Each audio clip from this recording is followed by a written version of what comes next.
It's 12 o'clock in Frisco, Texas, and it's time for Smoker Broker Radio with Robert Mesh, a.k.a. the Smoker Broker. Robert is the owner of Small World Realty and has employed hundreds of real estate agents in his 17-year career. He has instructed and mentored over 10,000 real estate agents at the highly acclaimed Champions School of Real Estate and is considered an expert in Texas residential realty. Robert is also an advocate of true entrepreneurial spirit and has helped many to transition from corporate America into the world of self-employment. And now live from the studio to your world, the Smoker Broker. Hey, and welcome everybody to another edition of this episode of Smoker Broker. I am not Robert, and I'm not Brent either. This is the last show of 2020, the last show for my company, KVGI Media. My name is Mark Wariner, and I'm going to host and narrate the show for the next 30 minutes to 45 minutes with Robert and Brent, and maybe some of his staff that comes on. We thought we would do something a little bit different for you today to wish you the last part of 2020 and go in and rein in a great year for full-on adventure and new destinations and endeavors for all of you for the new years in 2021. Well, that being said, so this show has been a great show for the last several years, and Robert's been a great mentor and coach to tons and tons of people in the real estate business and even in the personal life. And yes, by the way, he still smokes his meat, and he, from what I understand, it's pretty darn good. Now, I live in Michigan, so I haven't had the pleasure to have any in the 2 or 3 years that we've known each other inside when I was back in the hometown of Texas. I did have the option, but never did really get to have any meat because he was busy, I was busy. So that being said, I'm hoping one day I can get him to send me some meat, dry ice, and ship it overnight. And I can find out how good the Smoker Broker really is. So, and he's in the background laughing because this is kind of a show takeover. I had an idea to just do something different with Robert, being this is the last show of the year, and just talk about a recap of what's been going on in 2020 and where we're going in 2021, and just kind of get you a little bit of a back end understanding of what makes them tick and where they've been and where they're going. So without further ado, we're going to bring on Robert and Brent. How are you guys?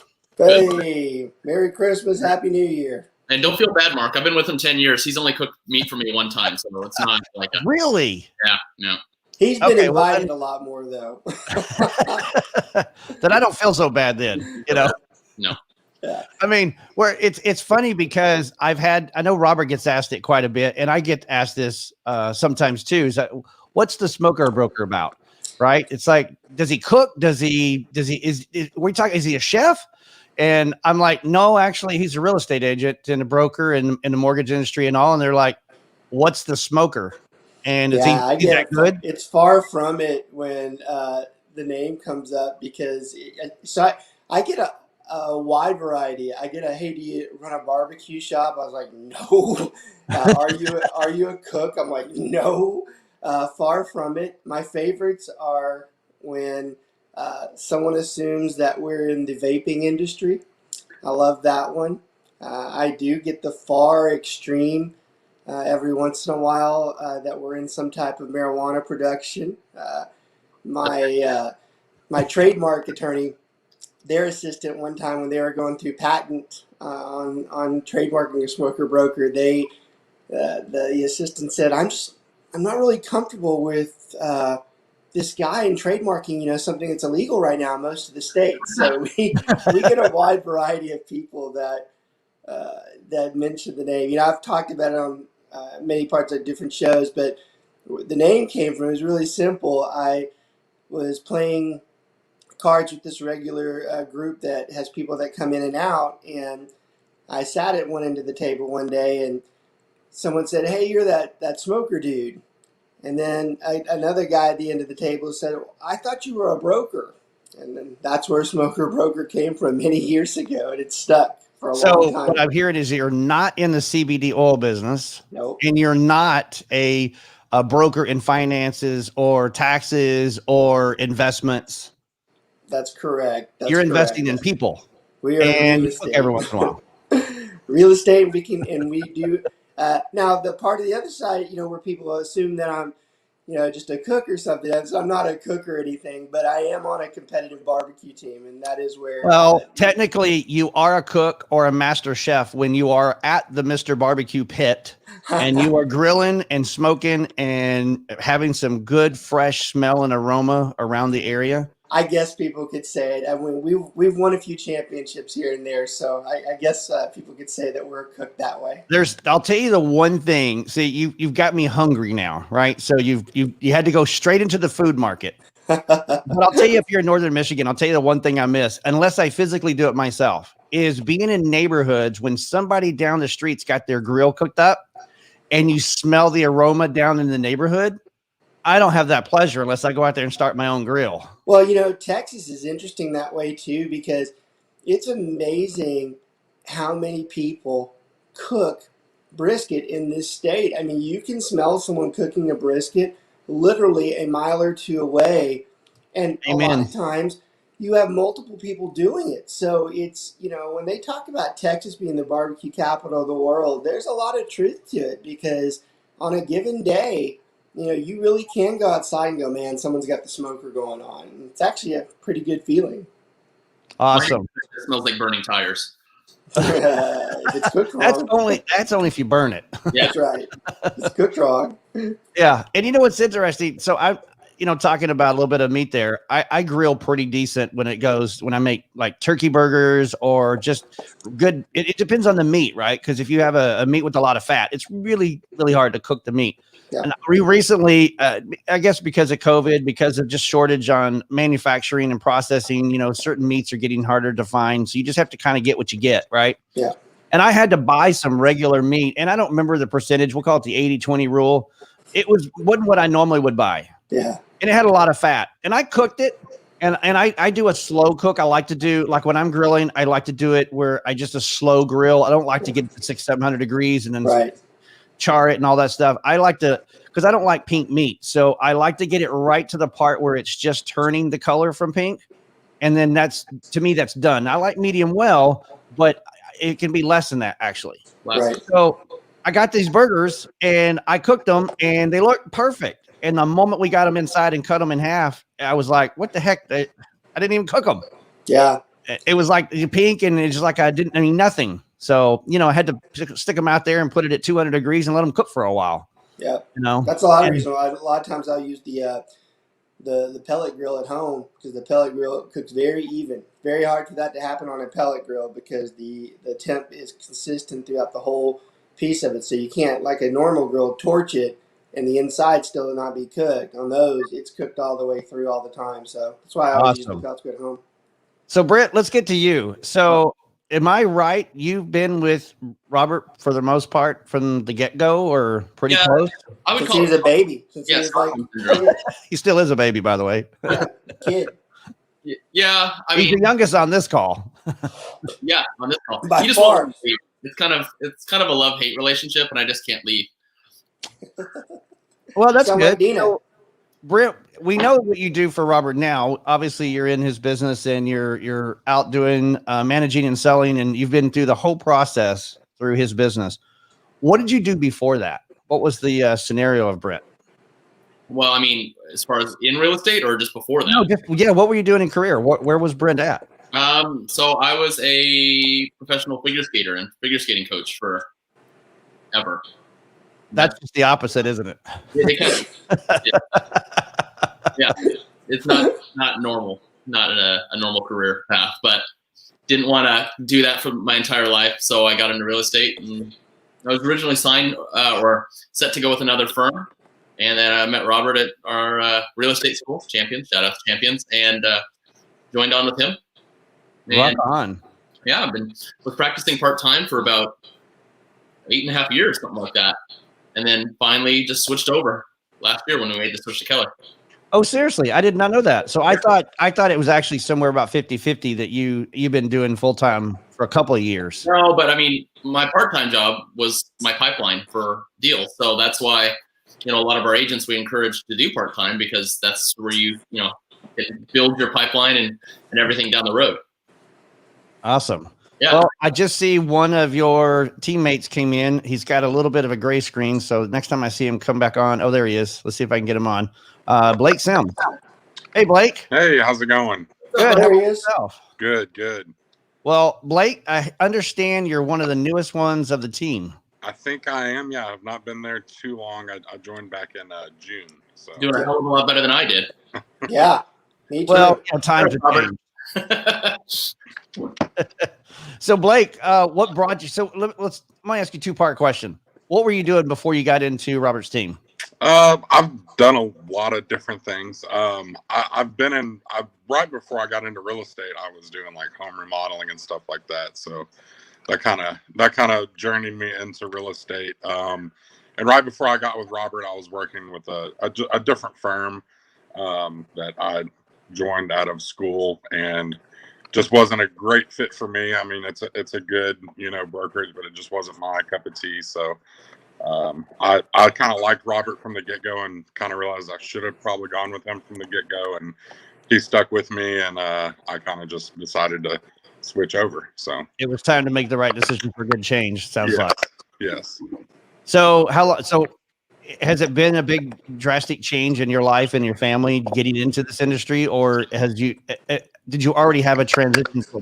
You just been trying to learn the new ropes? Yeah, I mean, it was definitely. I mean, I think for anybody getting into real estate, kind of scary, the unknowns, and how long is it going to take me to sell a property where I'm getting paid, and I think up front you're dishing out a pretty good amount of cash and just hoping that it comes back. And so yeah, it's definitely scary getting started, but I think it's definitely come back and paid off, and I hope it continues to do so. So I think it was definitely the right decision to get in. So well, I think there's a lot of payoffs in life if you just take everything with a grain of salt. You take it one day at a time, take some deep breaths, don't overthink it, don't try to overachieve. Sure. Just be, it's real simple. The new millennials have the thing, be you and I'll be me, right? If you could just be you and be comfortable and find that comfort zone and what you're comfortable with you and your family, sure. You do what you can do, and then the other, you don't do it. And what the problem with a lot of real estate agents in the world, and this is my own personal opinion and experience, is a lot of them put a lot of overthinking into it, and they become the overachievers because what they want to do is be number one. Well, not everybody can be number one. No. But the most important thing, it's not about just real estate, but it's about you. If you could just find your niche, find out what you're comfortable with, find out the type of clientele you want. And maybe you can't find that the first year or two, but at some point you can find the type of group of people because it's your connections, it's your network, it's the people that you're connected with every day. And it's your team. You got some great guys at the Smoker Broker firm. These guys have been there for a while, and they see the one thing that a lot of real estate agents don't get, and that's mentoring and coaching. Yes. And that's helping you walk through they can't do all the work for you, but they can definitely guide you, and that's what you really need. So they do a lot of it. That's good. Yeah. So let's go over to Robert. Robert, so you got this company.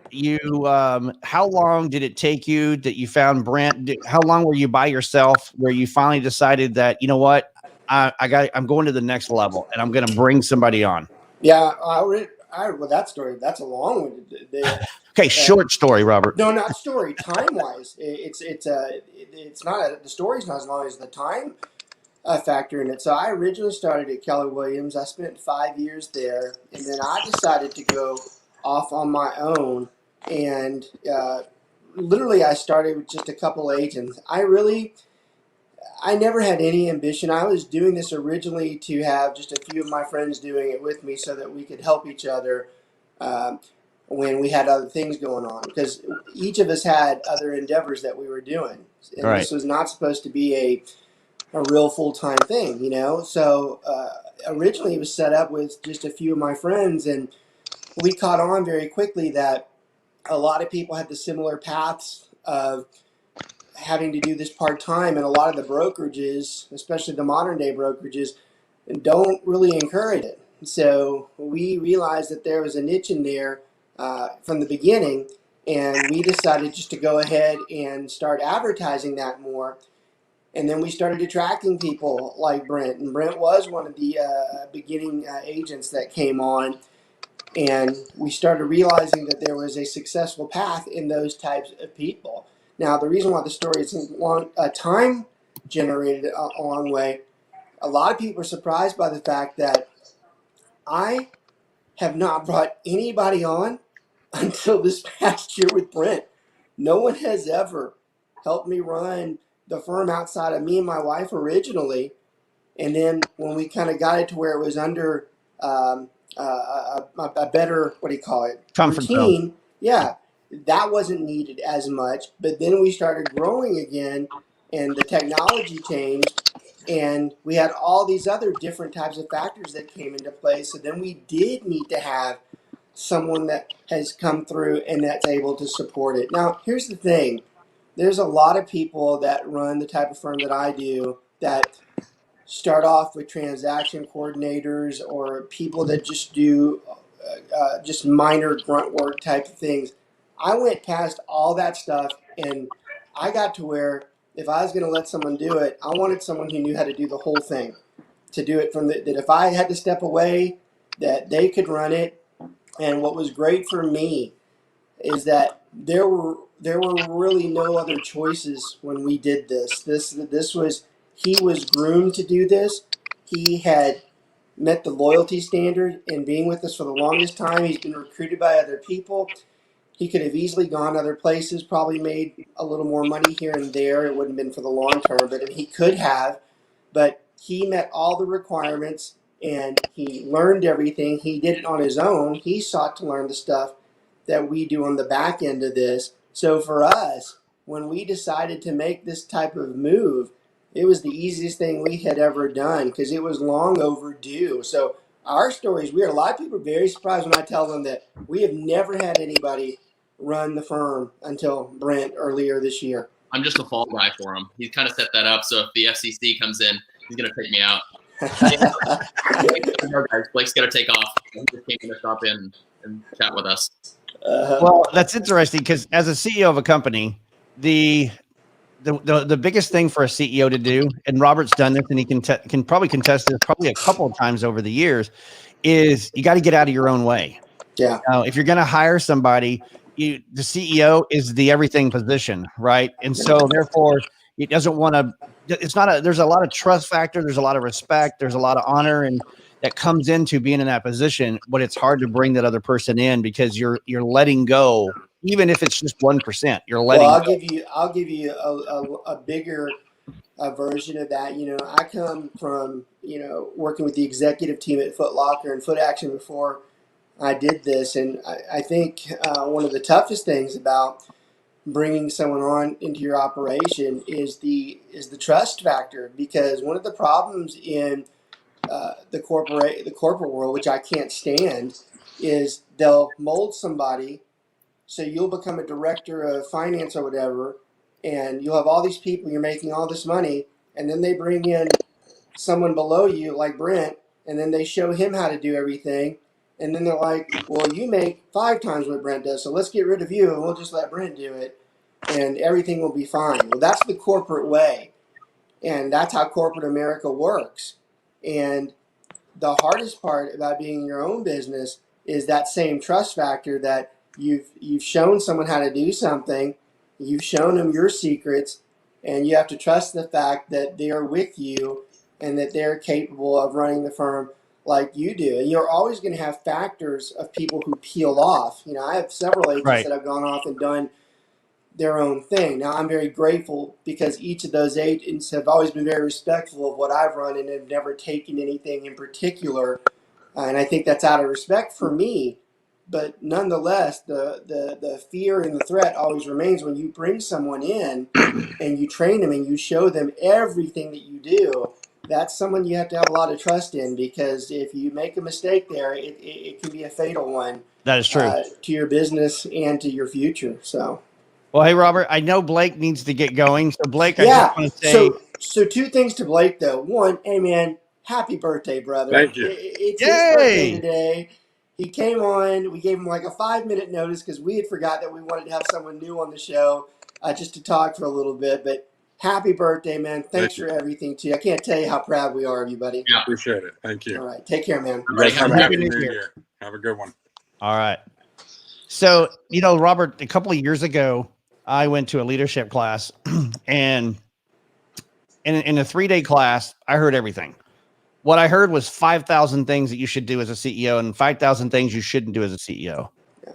It's interesting that I spoke to about 5 or 6 colleagues afterwards, and everybody had a different opinion and a different idea of what they got to change. But I heard 3 things, and it's the 3 things I think has made me better. It's in all kinds of different ways. One is, and I said this already, get out of your own way. In order for your business to grow, you've got to get out of your own way. Sometimes just overthinking everything, getting control of everything, having the trust is you got to get the trust out there and find somebody. You found it in Brent. Number 2 Absolutely. is be in support, is support your team. That's the trust. That's the respect that comes in, because it's up to you to guide that person where you want to go. And that leads me into number 3. And it's the hardest one of all. And almost every CEO out there still makes this mistake. They don't communicate with their team. Yeah. They bark orders. Yep. They tell the orders. They don't explain the orders. So, yeah, I have a goal in my company and I want to get to this level, right? Well, I'm going to tell you this much, and I expect you to get there and follow me along. And then you don't have people in control of their own position. They're not owning their job because I don't know what the vision is. Yeah, I take a lot of clue. pride in that, and I've got a very good response to that because I've lived by it for the longest time. I almost look at it that it's actually the easiest one for me. It's not the hardest one for me because I've always put myself on the ground floor with the rest of the agents. In fact, I would almost prefer that Brent's running it and I'm on the ground, on the floor, doing more of the things that I'm supposed to be doing to keep in touch with what the guys are doing. Now, that's not how it works right now, but that's what I want it to be, because that's where I came from. And I'll tell you where I learned it from was being on an executive team. It's funny, you bring in like a peer in Foot Locker or something like that, and like you bring in a CFO, and they come in from a plastic industry, not athletic footwear and apparel. And what I learned with those people is they come in and from day one, they'd start barking off commands. They, just like you said, they'd, you guys need to do this, y'all need to do that.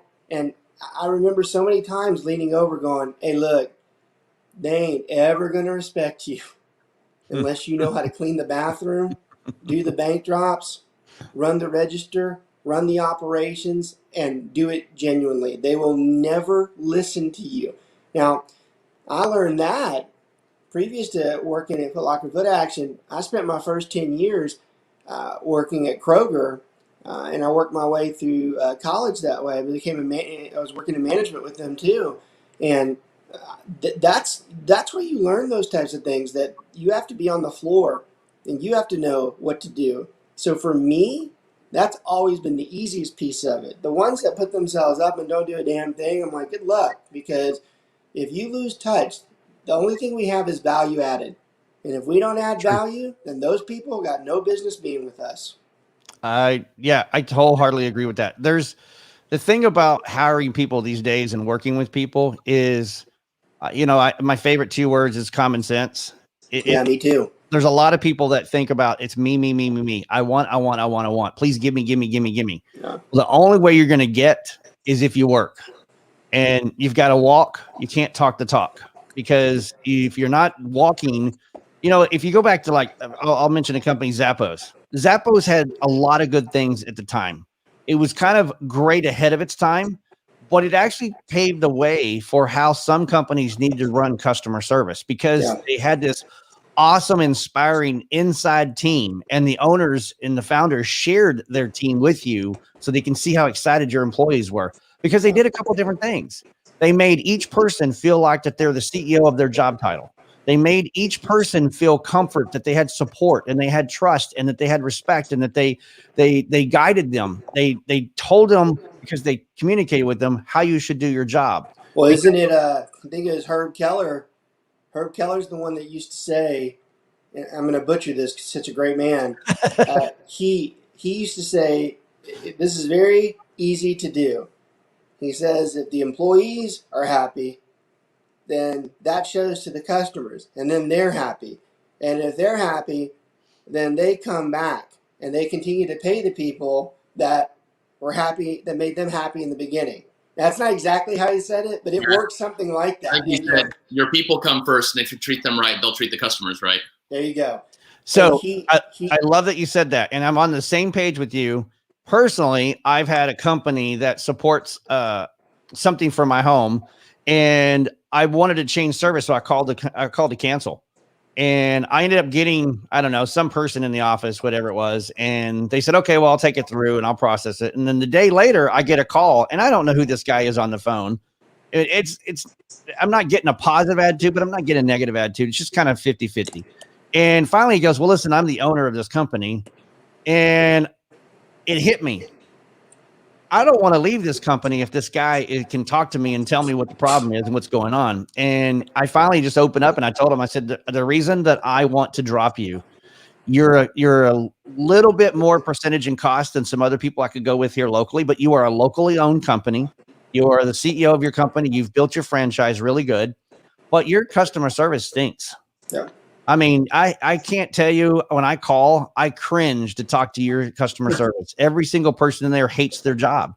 And he goes, oh, I don't think that's right. They've been here one of them's been here 17 years. And I go, well, they're in the wrong position. Yeah, that's you need to get them out of customer service. Yeah, that's even worse because that hasn't been identified as a weakness to that particular company right now. That's so he asked me, he goes, well, what can I do to keep your business? And I go, have happy people on the phone.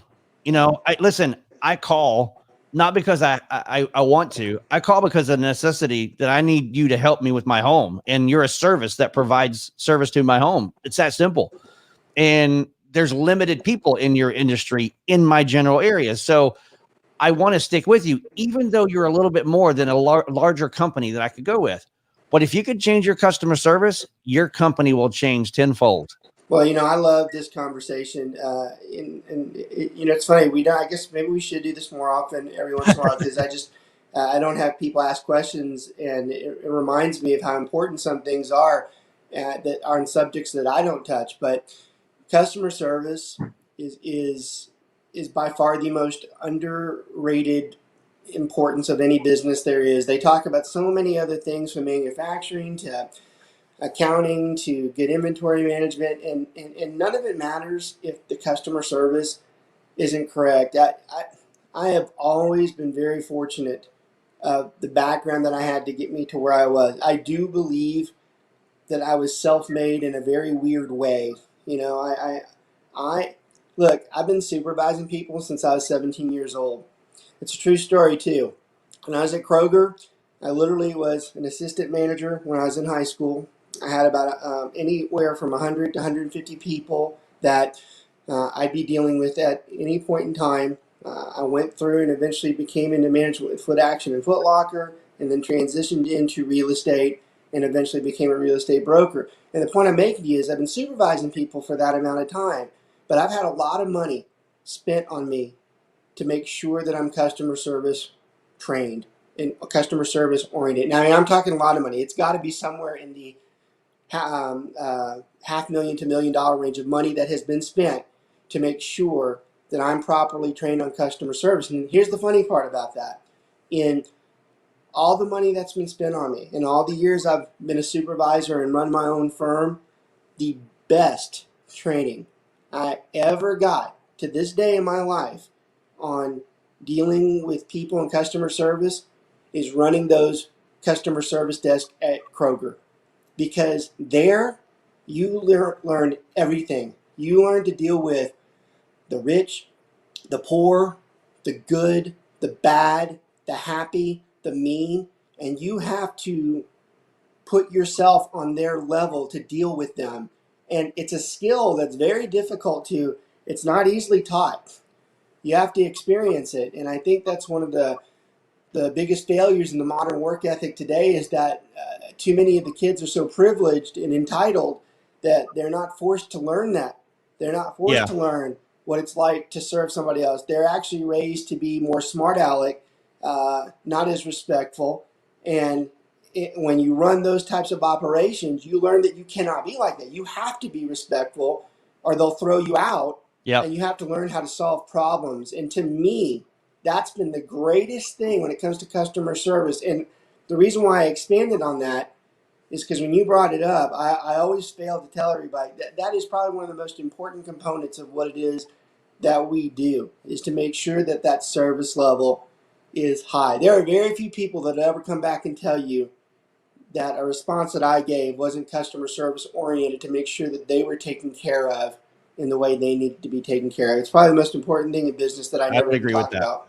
Yeah. And you know what's interesting about that comment, though, is when I think about CEOs and I think about companies, there are two, there's a lot, but there's two major factors of every single business across the world. Number one, every single business is a service. Yeah. Number two, every single business has clients and customers. Yeah. So if you're not providing the customer service and you're in it for the money, you're in the wrong business and you're doing the wrong line of work, because you're going to have customers. I can't tell you enough, Robert, where I talk to people that want to come on and do shows. They have a business and they have this and they have that. And I tell them they're not the right fit for things. And I might even tell them that you're not in the right business, what you do for a living, because you're in it for the money. I recently just had a plumber come to the house to talk to me about running some plumbing lines that I want to do different for the house. And immediately he started to tell me what he would prefer me to do. And I'm like, no, first of all, come back down to my level. This is what I would want, but then tell me why I shouldn't have that. Don't go just down my throat telling me I shouldn't have it. Yeah. But I realize he tells me somewhere in the conversation, it's kind of an innuendo, but you know, I normally don't come out and work with customers. And I was like, wait a second. So you're the owner of your company. You have a staff, but since your staff can't come out, you came out, but you don't want to work with customers. Well, you know, it's funny. We see something similar in the real estate industry.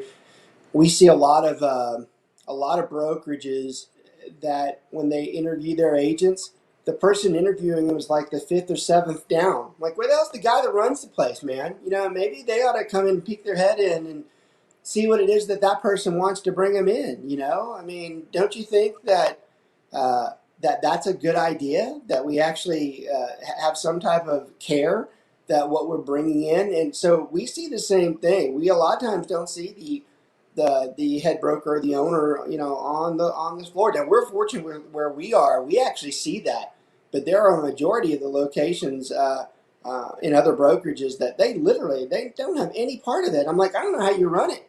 I don't know how you can make any decision. I actually intentionally still do deals occasionally so I can keep my feet wet, so I know what's going on. So that if someone says, well, this happened, I'm like, it happened to me the other day too. I saw it. You've got to have some understanding as to what's going on, because that exactly what you just talked about is what happens when you don't do that. Absolutely. So let's shift questions here a little bit. Let's go to Brent. Brent, okay, so you did part-time. You came on full-time this last year or so. Yeah. He came full-time before then, but I mean, he's running for him full-time. Yeah. 2020 has probably been the most different year for you because you had a lot of factors that came in, right? So you and your family have changed some things personally.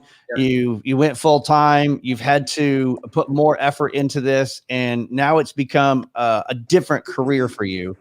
So if you were to look back at 2020, being this is the last day of the year, what would you tell people for going in 2021? If you had two things to say that were bad, that are going to lead to a better destination in 2021, what would that be? Well, that's a tough one because this has been my best year ever. So, I mean, it's terrible to say, but I mean, in real estate and, you know, like you said, I have had a lot of changes. I did take this new position. You know, my sales has gone up. You know, I've got a lot of stuff on the books right now that'll close, you know, in the next few months. So things are great. I would just say, for the people that they're struggling a little bit, just don't give up and just keep pushing, right? Because a lot of times in real estate, and Robert can attest to this, is when you get some deals flowing in, people take their foot off the gas and they think, oh, okay, here we go. Well, then, you know, 3 months down the road, now they have nothing. So I would say just keep pushing and pushing all the way through into spring. Don't give up, because I think we're going to have a hell of a year next year too. Possibly even bigger than this one. If we can get COVID to kind of tap the brakes a little bit, right? I think it's going to be a great year. So navigating COVID's been a very difficult change for everybody right now. Yeah. Well, we were nervous when it first hit. I mean, as far as what is this going to do to our industry? Is everything going to be completely locked down? But Seeing how I lost like 100K in 3 days right after it hit, yeah, that's because you just went a little nervous, right? You were at the casino. Robert. Never. Well, let me ask it to you differently, Brent. So if Brent is looking at 2021, yeah, all right, and you've had a record year, but 2021 is a lot of people are looking at this is, oh, it's going to be a godsend. It's going to be the best year ever because 2020 has just been the worst year, right? For me, I'm like you. 2020 has been a really great year for me. There's been some changes. I've had to kind of just, go with the punches, take it one day, 1 week, 1 month at a time, and not look at the past and how bad it is. So if you're taking what you're already doing and you're looking at 2021, one thing that most people do not do is plan. You plan your bills, you plan date nights, you plan family time and vacations. But the one most important part that people miss a lot of is planning. Mm-hmm. So if you were looking at the first quarter of 2021, what's your goals? A great question. So, I've got multiple goals in different areas, right? I've got obviously growing the firm, so recruiting. I've got just goals within the firm as far as to see productivity increase. And then I've got personal goals as far as sales volume, right? I want to see that continue to increase year after year. And like you said, you have to break it down into business plans and break it down by week. And what are you going to do to make that happen? How many calls are you going to make every day? But I think a lot of times people will just say, okay, well, 2020 sucked, so 2021 is going to be better, as if this magical number is just going to make your life better. Or with the election, something changed and, oh my God, it's going to be great or it's going to be terrible. I think people put too much power in others to control their life. It's all really up to you and your attitude and your mindset. If you've got kind of a loser mindset, then you're going to get what you want. So I think if you really stay focused, write down your goals, and not just your goals, but your reasons, your why for having those goals. And you have something to look forward to, then you'll do the work and you'll be successful. And you also have to be flexible and adapt, right? Because right. Robert was in the industry obviously long before me, but when the market tanked, he still found a way to make money, right? When everyone else was getting out of the business, he was doubling down. So good agents and good business people will always make money no matter what the economy does. How many millionaires were made during the Depression? You mentioned something in the middle of that caught my attention. It's interesting over the last several years, and I look at a couple of different industries that are out there. If you remember, and I know, Robert, you know this, and I'm pretty sure, Brent, that you've seen it, but Simon Sinek had something done back in I want to say it was the late 80s, early 90s, and it was your why. Mm-hmm. And he had this whole speech is about, 14, 17 minutes long, and it was your why. Mm-hmm. And about 2 years ago, I was at a different type of leadership class for military, and I was listening to this guy talk, and there was a lot of these things that were said, what these cadets need to be doing when they come into the service and what they should be doing while they're in service and what they should do when they get ready to ticket out or exit out, either whether they retire or they're out of tour or whatever the process is for that individual. And I was just sitting there going, these people, none of these cadets, they're brand new. They've only been in here for a couple of weeks. They've got 13 weeks of training, and then they've got whatever tour they're going to do for years. They're not going to have any clue in society. And I'm watching this and I'm thinking how difficult it is. And it came back to Simon Sinek, and he said, you need to find your why, right? Well, what I heard in this, and it's something that I've been trying to write a book on and teach about, is know who you are before your why. Because you can't just jump into like 2021 and it'd be the best year because of a number. Mm-hmm. You can only jump into 2021 is because you set something forth, a goal, a mindset. Everything that controls you and designs you is going to be aggressive because you have a destination, mm-hmm. right? So how could you know your why if you don't know who you are? I like that. And I'll tell you why we have some background there. So Simon Sinek, he's heavily regarded in the Keller Williams world. He has been hailed as a guest speaker. His book has been pushed throughout the company. He is thought very highly, and his statement of what is your why is very adapted by even Gary Keller himself throughout the organization, where they ask us to find our why. And I love that, because I do think that you have to have purpose for what it is that you do. But I've always been a little hesitant on that one, because the why, it's like you said, it doesn't mean anything unless you have some substance behind it. Unless you already know what it is that you do and what it is that you do good, then you can't really. Everybody has the same why, love, freedom, flexibility. The whys are always similar, but the way we get to the why is very different amongst people. Even people are standing right next to each other. And so I love the way you said that, because the whys are great, but if you don't know what it is that you do good, then you've got a problem inside yourself, because you should be doing what you do best. Amen. You shouldn't be doing something second or third of what you should be doing what you do best. And this is a problem with all of America. That's why you have millions of Americans who are upset because they go to a job because it's not what they do best. Mm-hmm. It's something that they were forced into. It's a have to, not a why. It's a money driven. They have to go. Yeah. Yeah. They have to go. They have to do it. It's not what they were meant to do. Right. And that is why you have a very unhappy and unhealthy country at times, because they're not doing what they want to be doing. So I love that statement. 100%. If I look at some of my colleagues, Robert and Brent, they're job after job after job, right? Miserable. Right. And they're miserable, and they're money driven. And I get it. They're family driven. They got to have money to take care of the family. But at some point, if you can figure out what you are and who you are, then you can figure out what your why. Your why can't be figured out first. Now, I love Simon Sinek. Don't get me wrong. I love everything. Me too. But it just made me think that you got to know who you are before your why. Yeah. And that's when if you're just a guy that's out there, a guy and girl, and you're wanting to start a business, it's all driven by, it's an idea and money.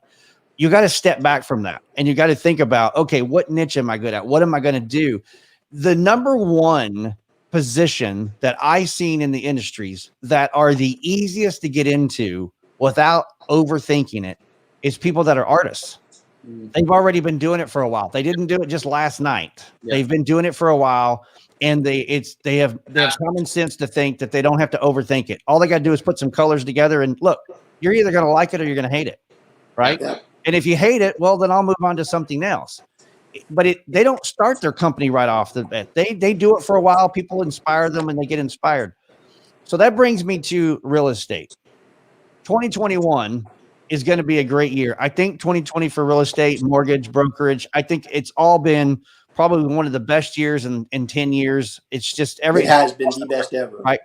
My wife's in the mortgage industry, so the numbers have gone up and down, but it's still been a great year. Yeah. The interesting thing that I look back on what you guys do for a living, and if I can put this in a great concept of a sentence, why is it that real estate, and if I just took 5 years, why is it that real estate has been the go-to of the next career move for somebody? Do you guys have any kind of an answer for that at all? I do. Brent, do you want to try first, and then I'll finish it? You want to try first? Listen to that. You want to try? I know the answer. I just want to see if you know it. It's a test, Brent. I think there's the two main things. There's one, they want to be able to work for themselves, and they don't want somebody to tell them what they do or what to do. And then they also want the ability to create financial freedom for themselves, right? They can make an unlimited amount of money, right? Which, right or wrong, that's what most people get into real estate for. And they don't have a boss breathing down their neck. All right, so that's good. And I wanted him to say it before, because mine's a little more lengthy, as it always is with conversations that I have. But I wanted him to mention the startup so that the follow-up sounds just the same to it. So it is a matter of wanting to work for yourself, wanting to have financial freedom, but it's bigger than that, because it's one of the few businesses that has the lowest overhead to start into.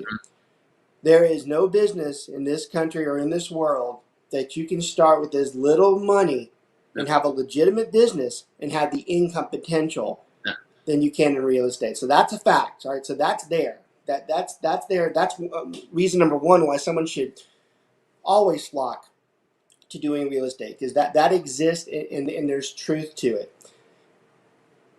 Real estate is still one of the fundamental businesses that dates all the way back to the kings and queens and the royalty. It's one of the few things. IT's come on in the last 40 years or whatever. Manufacturing came on 200. Real estate has been with this country and this world for all the way back to the beginning of time. It is still one of the most traditional pieces of business that actually still is working and can never be replaced. That's the other thing that's important too. There have been so many attempts to replace real estate. Zillow's tried it. Realtor.com's tried it. The internet tried it. Open Doors tried it. Every one of them too. They always come out and say, we have finally figured out how to replace the real estate agent. Yet, with all the technology, everything that works and does it on its own, we're still here better than ever. And in our opinion at this point, we do not see ever being able to be replaced by anything. No machine, no anything out there, because in the end, we still have to deal with personal issues that the machine doesn't know about. The machine still can't tell if someone's about to get a divorce. The machine still can't tell if there's been domestic violence in a house. The machine still can't tell if there's a health issue in the house. Those are things that those can never be replaced. And because of that, it gives us a long-term success rate and a stability rate that can't be found hardly anywhere. In real estate, your career, it's not so much managed by someone coming in and firing you. The only person who really can fire you is yourself. You're the one who controls it. And there's business out there all the time. Even the worst real estate agent in the world can still make money doing this. And that is one of the few businesses in this world that you can thrive like that. And that is why people should strive to be in real estate, because it does give them a freedom to do a whole nother thing, a whole nother career, and even keep their own if they still want it. It gives so much flexibility. I love that answer. That's a good answer. So, Robert, that's a good question. The next segment to get into is 2021. If you have two questions out of this, okay. Number one is, if you had new people wanting to get into the business, when's the right time? And number two is, what's your goal on presenting new business for your ventures? Yeah. So the first question is easy, because now's the time. It has been for the last 5 years, and it's going to continue to be for even the near future. Now's the time. Every month you wait to get into real estate, you're another month behind, because you're building. Now, historically, now is a good time. Forget the market, because January, February, March, typically slow months, and you can ease your way into it and be ready for the spring. But right now, the market's been so hot, there really is no slow period. So right now, every minute is crucial to someone who's in real estate. So that one's easy. The quicker, the better for anybody that's out there. And look, I tell people this all the time, and I'm biased towards the conversation, but I do believe genuinely that everyone should have a real estate license. Everyone. It's not hard to get. It doesn't cost very much money. The commissions on your own property in your own lives easily equate to over 100 to 200K for a lot of people out there, and where your cost factor might have been 5,000 for that. It is amazing to me how many people do not have their real estate license. So it's a biased comment, but it's actually a fact too. As far as goals go, for someone like me, there are numerous goals that we're supposed to hit. You can go through all the traditional sales goals and the typical conversations that salespeople have, and I don't like those conversations as much as my goal is being that the firm constantly has people growth and those people are happy. Those are my goals. My goals are that the firm grows from a people standpoint. I don't care whether the volume's high or low, or I do and I don't. If the people grow, then those numbers take care of themselves. So I don't focus on the numbers as much as I do on the people count. And more important to me, and just because I believe so much in what Herb Keller says there, if those people are happy, not only do our customers are happy, but then they attract people who are happy because they see that they're happy, and then we grow and we continue to grow. So my goals constantly are focused in on the people growth and that they are happy. Awesome. You can have 1,000 goals for someone like me, but believe me, in the end, that's all that matters to me. So, guys, I appreciate this. I appreciate you guys letting me come on and do a little show takeover. And we appreciate you. This was great. I wish we'd done this before. Well, we need to do more of them. We should Great do idea. it as maybe a end of the quarter recap. You know, I love it. So let me ask you the last comments before we close the show out today. Is if you had any further comments that you would like to share, whether it's where you're going, what you're doing, how to get a hold of you, that kind of thing. Now's the time to speak up. Okay. Right. I mean, everybody who wants to get in touch with us is always go to joinswr.com. Joinswr.com. That tells our whole history and what it is that we do. Our numbers are on there too, but I'll give you to that as well. It's 214-683-8973. Again, that's 214-683-8973. Have the easiest email in the entire world, smokerbroker@kw.com. But it is not hard to find us. Brent, before we go off, just a quick, do a miniature shout out to the sponsors today. Don't go through the full. That was going to be my next question, by the way. Yeah. Yep. So we got our sponsors. Let me pull up the copy before I get in trouble. Our first one is Martin Cooley with BPG Inspection. He is our go-to guy whenever we have our inspections or our inspections that need to be taken care of. Martin does it quickly and professionally, color codes all of his inspection reports and makes it easy for us to review very quickly. So you can reach out to Martin as soon as his number comes across the scroll. It is 817-401-3240. Martin Cooley with BPG Inspection. And you can go to bpginspections.com. Now, on to our next, there we go. I finally pulled up the copy. On our next sponsor, Greg Holdberg with Liberator Health Insurance. Liberator has health insurance plans that allow you to see any doctor and go to any hospital in or out of network. You can save 40 to 60% on your premiums. Liberator just insured a single mom with 2 kids with great benefits for under $330 per month.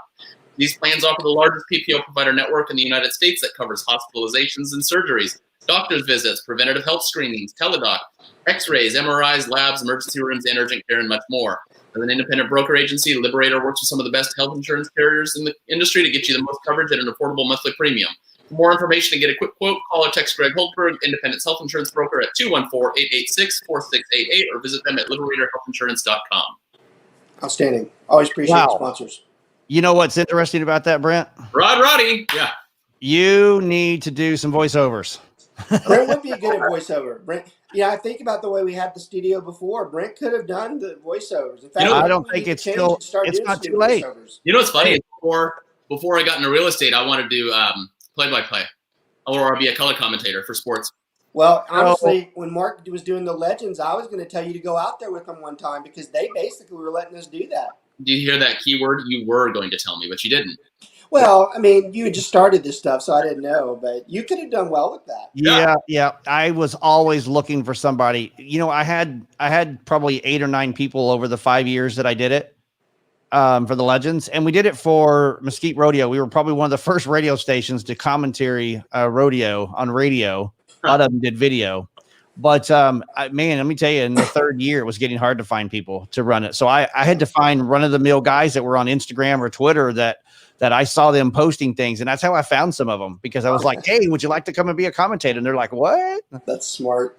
Very smart. I had to do something. I had to, the game's in 3 days and I have nobody can show up for the game. And so, I love it. It's like, I'm the one supposed to bring all the partnership into this deal. And then the game's coming in 3 days and I have nobody to commentate the play-by-play. I did a comment to add before we take off. So for anybody that wants to get into real estate and, working for 2 people that love what they do, like Robert and I, especially he has to because it's his company. But I mean, I'll work weird hours too. We do it. Yours too.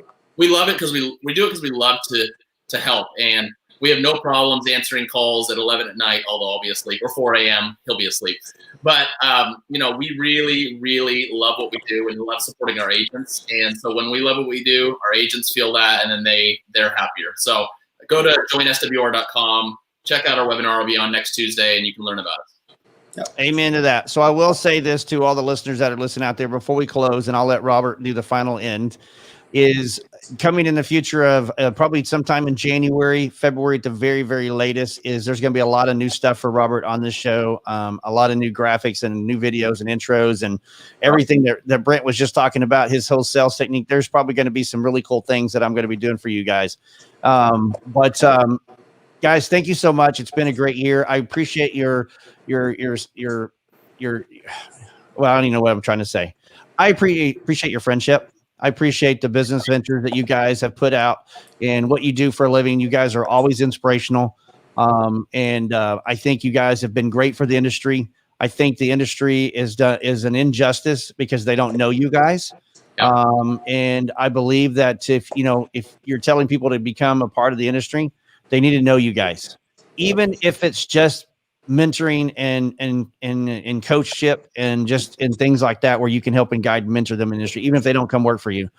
You guys are great at that. So thank you so much, guys. Happy holidays and absolutely happy new year. Looking for 2021. Robert, take it away. Yeah, and that's a great way to end for us too. We are in the initial phases of putting a lot more social media focus with consultants as to how we get our name out there, and we're getting better at what it is we do and better at advertising what it is that we do. And we have a very optimistic view of the future for what it is that we're doing. And just like you, we have a lot of big things coming up that really should alter the way a lot of people do things and make it easier for them to practice real estate. So there's a lot of upswing for us as well. I want to always thank the studio. KVGI has been extremely important to us the last 3 years. I don't think enough people put enough emphasis on how simple what you would think is a little podcast, how powerful it is. Even if you look at the live watch, our show is not watched live very often, but the archive watches are very good for us. And in our business, where we have numerous agents throughout the week that have decided to come on and join us because they watched one of our shows. They have cyberstalked us. Mm-hmm. And on KVGI, it's very easy because you can just flip back and you see our shows. We have a lot of people that we don't even know that go to watch our show. So the podcast to us has been invaluable. I mean, we don't even know the value to put on it because we think there's probably more that people that just don't tell us that. So KVGI has been extremely important to us. I love how we've evolved from, being in studio to having to deal with the pandemic to making this a regular and a part of our business and our part of our weekly task. So that's been great for us as well. So we're always very thankful to that. And we're always very thankful to everybody else who watches out there. We cannot thank y'all enough for continuing to push the show. We are going to continue to provide the resources that you need to be better agents, to understand the industry better for the general public as well. So want to thank everybody. We cannot be more sincere when we tell everybody we wish you a so much better new year. It is probably the first time in anybody's life where someone genuinely says, I hope you have a happy new year, because I think all of us are ready to push this aside. I'm very thankful that today is the last day. So let's be glad that this one's gone, and let's start off the decade this year instead of this past year, and hope that it's a better one. Thanks for everybody watching. We really appreciate it. Bye-bye. Happy New Year, guys.